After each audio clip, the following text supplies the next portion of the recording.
자, 다음 종목입니다. 박은하님께서 애경케미칼 가지고 계시는데요. 매수가는 12,800원이고요. 비중 10% 담으셨습니다. 진단 부탁합니다. 라면서 보내주신 종목인데 일단 애경케미칼 오늘 좀 많이 빠졌네요. 5% 하락이었고요. 최근에 이번 주 좀 상승했던 부분들을 오늘 하루 만에 좀 반납하는 모습이었습니다. 12,790원이 오늘의 종가인데 다행히도 시청자님 매수하신 가격이 그렇게 높지 않아서 대응할 수 있는 충분한 여력은 있을 것 같아요. 송가람 대표님, 애경케미칼은 어떻게 보시나요? 지금 애경케미칼 매수하신 가격대 같은 경우에는 크게 손해보지 않고 나오실 수 있는 가격대다라고 보여지죠.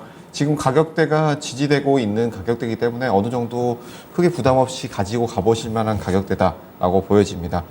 지금 이 음극재 생산하는 회사들 같은 경우에도 굉장히 저평가되어 있는 회사들이 많이 있기 때문에 이 회사들 함께 지켜볼 필요가 있다라는 점도 말씀을 드리겠습니다. 이 애경케미칼 같은 경우에는 이 나트륨 이온 배터리 음극재를 생산 중인 회사죠. 이 나트륨 이온 배터리 같은 경우에는 최근에 어느 정도 양산화에 성공해서 이슈몰이를 했던 섹터다라고 볼 수가 있겠습니다.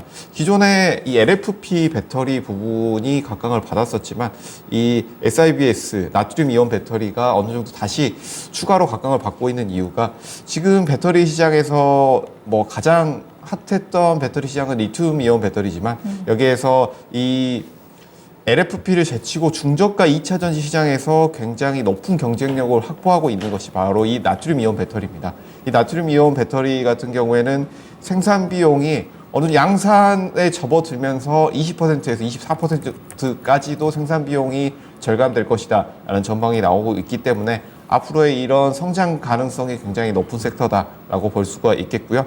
그리고 이 LFP에 대비했을 때 생산 단가도 굉장히 낮지만 이 생산 단가 외에도 에너지 효율 자체가 그렇게 크게 떨어지지 않는다라는 점은 굉장히 유리한 점이다라는 점을 볼 수가 있기 때문에 이 나트륨 이온 배터리 같은 경우에 향후에 이 중저가 배터리 시장에서 새로운 레이아웃으로 적용할 수 있겠다라는 점까지 보신다면 장기로도 우리가 한번 이 회사 관련해서 이 나트륨 이온 배터리 관련된 회사들은 주목해 볼 필요가 있겠다라는 점 말씀을 드리겠습니다. 이 트레이딩 관점에서 본다라고 한다면 2차 전지주들이 지속해서 주로 이 원통형 배터리 대형 2차 전지주들이 지속해서 하락하고 있는 시장이지만 어느 정도 최근에 애경케미칼은 상승 흐름이 나왔죠. 하지만 다시 눌리면서 지지되고 다시 상승하는 흐름이 나오고 있는데요.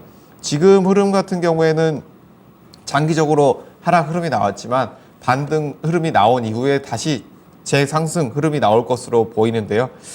어느 정도 아쉬운 점은 바닥권에서 거래대금이 크게 나오지 않았다는 점, 이 점은 상당히 아쉬운 부분인데 여기에서 우리가 지금 보유하신 가격대에서는 크게 염려하실 필요는 없는 구간이다 라고 보여지지만 이 1,800원대 이 가격대까지 이탈이 나온다라고 한다면 지금 2차 전지 시장 자체가 그렇게 좋은 시장은 아니기 때문에 앞으로의 시장에서의 주목도가 높아진다고 하더라도 어느 정도 이 가격대는 손절 라인으로 잡고 대응해 보시는 것이 어떨까라는 점 말씀을 드리겠습니다.